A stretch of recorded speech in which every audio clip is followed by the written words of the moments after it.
There's a moment in almost every growing business where the numbers say one thing and your nervous system says another. Revenue is moving. Opportunities are still coming in. On paper, you could probably push harder, but something underneath starts to feel tight. Not broken, not failing, just stretched. I remember hitting that exact phase. From the outside, everything looked like it was working. Growth hadn't stalled.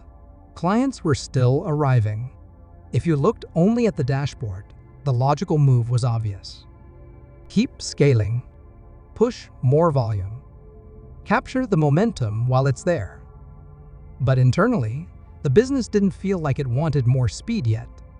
One of the most expensive mistakes in building income is scaling past the point your system can comfortably carry. That line is incredibly easy to miss, especially when growth is finally working in your favor. Because early in the journey, scaling solves most problems. More revenue covers inefficiencies. More clients smooth out volatility. Momentum hides small cracks in the structure. In the early phase, speed often is the right answer. But later, growth starts doing something very different. It stops fixing weaknesses and starts revealing them. I've seen builders double their revenue and simultaneously double their stress, not because demand was bad, but because the system underneath wasn't fully reinforced yet. And the tricky part is that the warning signs rarely show up as dramatic failures. They show up as tension. Delivery starts feeling tighter. Response times stretch slightly. Your calendar fills faster than expected. Small issues take longer to resolve than they used to.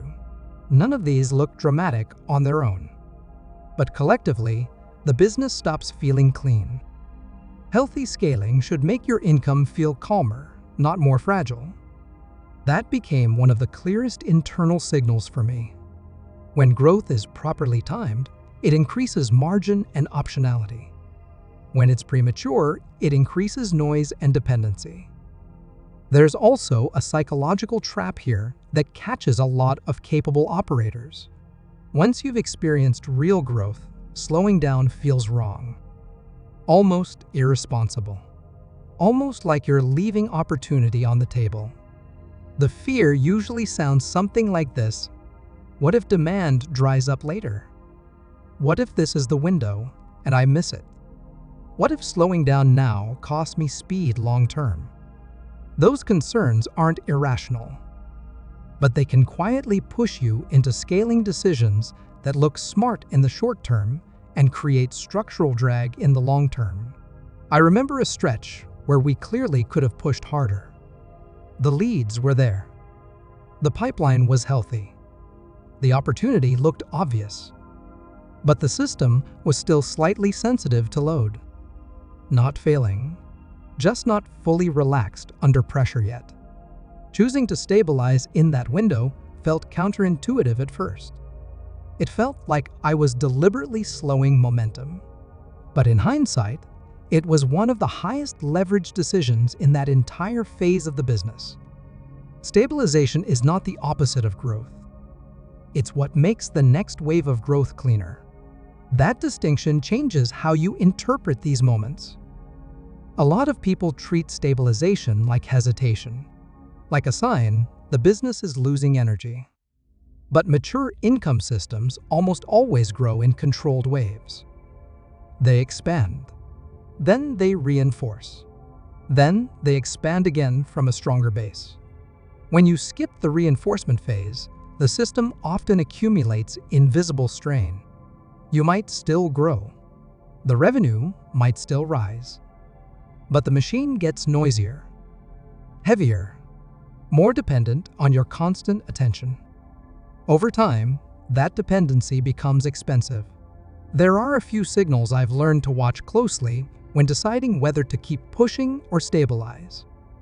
If delivery quality starts requiring more manual oversight, if client communication begins taking longer than it used to, if your involvement rises alongside revenue instead of gradually falling, if margins aren't widening as volume increases, If the business feels busier but not cleaner, individually, none of these demand immediate action.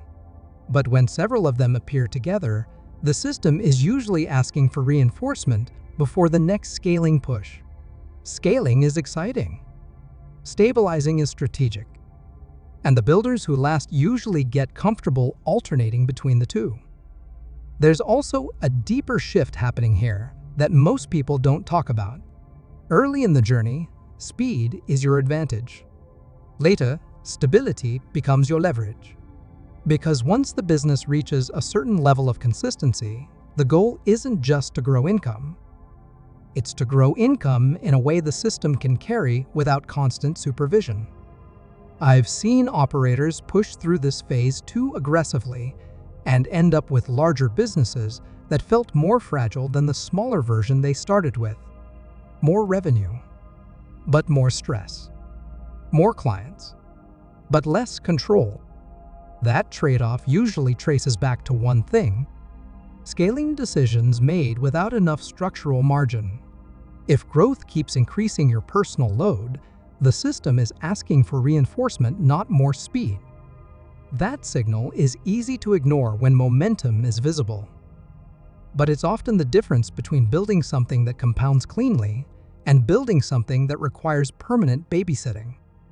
The goal isn't to avoid scaling. It's to sequence it intelligently. Push when the system is ready to absorb load comfortably. Stabilize when the machine starts showing signs of strain. Then push again from a stronger base. Over time, that rhythm builds something much more durable than constant acceleration ever could. It also does something else that's easy to miss. It preserves your capacity as the operator. Because one of the hidden risks of premature scaling is that it quietly increases your cognitive load long before it shows up in the numbers. More edge cases, more exceptions, more decisions that require your judgment. Individually manageable, collectively exhausting.